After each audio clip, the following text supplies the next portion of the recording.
Bus நிக்கல அந்த bus ஸ்டாப்ல.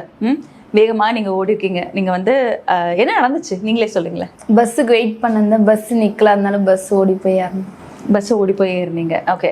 அன்னைக்கு எக்ஸாம் நீங்க போய் எழுதும் போது, இவ்வளோ பதட்டத்துல எழுதும் போது உங்களோட மனநிலை எப்படி இருந்தது? ஒரு மாதிரி பயமா தான் இருந்துச்சு. உங்களுக்கு தோணலையா எதுவுமே? பஸ் போயிடுச்சு, எக்ஸாம் முக்கியம், ஆனா இவ்வளோ வேகமா போகுது, நான் இப்படி ஓடுற இடத்துல ஏறினே, என்ன தோணுச்சு அப்ப? கடைசி எக்ஸாம்ன்றதுனால கொஞ்சம் பயமா இருந்துச்சு. அதனால சரி எப்படியாச்சும் எக்ஸாம் எழுதுறோம்னு சொல்லிட்டு ஓடி போய் பஸ் ஏறினேன். எத்தனை முறை பார்த்தாலும் இப்ப நமக்கு தெரியும் சுஹாசினி வண்டி ஏறிட்டாங்க, தேர்வு எழுதிட்டாங்க, 437 மார்க் வாங்கிட்டாங்கன்னு தெரியும். ஆனா மறுபடியும் நீங்க எனக்கு அந்த வீடியோ காட்டினீங்கன்னா அந்த நடுக்கம் வந்துடும்.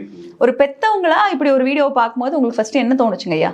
நான் ஃபஸ்ட்டு பார்க்கும்போது என்னுடைய மகள் தானேன்னு தெரியாது, நானே அழுந்துட்டேன் நான். ஏன்னா இவங்க வந்து அவ்வளோ சாஃப்டான சைலண்ட்டானாலும் எவ்வளோ வேகம் ஓடி அந்த பஸ்ஸை பிடிச்சி அந்த 200 மீட்டர் போயிருக்கேன்னா நாங்கள் அந்த நிமிஷம் அழுந்துட்டோம். அப்போ வந்து 2 மணி எக்ஸாம் முடிச்சுட்டு தான் அந்த மேடமெல்லாம் இவங்களுக்கு சொல்லியிருக்காங்க, கொத்தக்கோட்டையிலேருந்து சுகாஸ் யாரோ பாப்பா பஸ் ஏறிக்காங்க, யாருமா மேடம் நான் தான் மேடம் இருந்தேன். அப்புறம் அந்த வீடியோலாம் பார்த்து காமிச்சிருக்காங்க. ரொம்ப அழுந்துட்டு இருக்காங்க.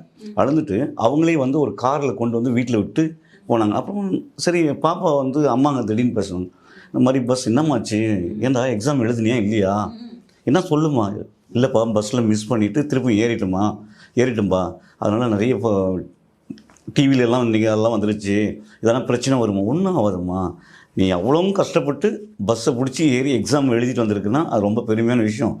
இல்லை என்னால் அவங்களுக்கு 2 பேருக்கு வேலை நீக்கம் பண்ணிட்டாங்களே, அதை இன்னும் செய்ய முடியாதுமா, அது பார்க்கலாம் அப்படின்னு சொல்லிட்டு அவங்க அன்றைக்கி நைட்டு ஃபீவர் வந்துடுச்சு அவங்களுக்கு.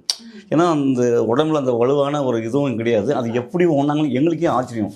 எங்கள் பக்கத்தில் இந்த பாப்பா சைலண்ட்டாக யார் வீட்டாலும் போகாது, யார்கிட்டையும் பேசாது, எப்படி அந்த பஸ்ஸு ஏறிச்சு, ரொம்ப ஆச்சரியமாக இருக்குது, சுகாசினியாக அந்த மாதிரி அப்படின்ற மாதிரி சொன்னாங்க. அப்புறம் அது வந்து இப்போ நிறைய பரவலாக வந்ததுனால அதுக்கு தான் 10ஆம் தேதி எக்ஸாம் ரிசல்ட் வந்துச்சிங்க. இன்னும் எல்லாருமே பார்க்குறதுக்கு வந்துட்டாங்க. அந்த பாப்பா பஸ் ஏறி இவ்வளோ மார்க் வாங்கியிருக்கு, ரொம்ப பெருமையாக இருக்குது, நல்லா படிக்க வைங்க, அது அப்படி சொல்லிட்டு இருக்கும்போது இன்னும் எனக்கு கொஞ்சம் பெருமையாக இருந்தது. ஆனால் ஏன்னா அந்த வீடியோ பார்க்கும்போது இப்போ கூட எங்களுக்கு ரொம்ப கஷ்டமாக இருக்கும். ஏன்னா அந்த பஸ்ஸு ஏறி தடமாற்றமாக போயிட்டு திருப்பும் அந்த பஸ்ஸை பிடிச்சிருக்காங்கன்னா அது எங்களே நான் நம்ப முடியல, எங்கள் பாப்பா தான் இப்படி இருக்குமா அப்படின்ற மாதிரி.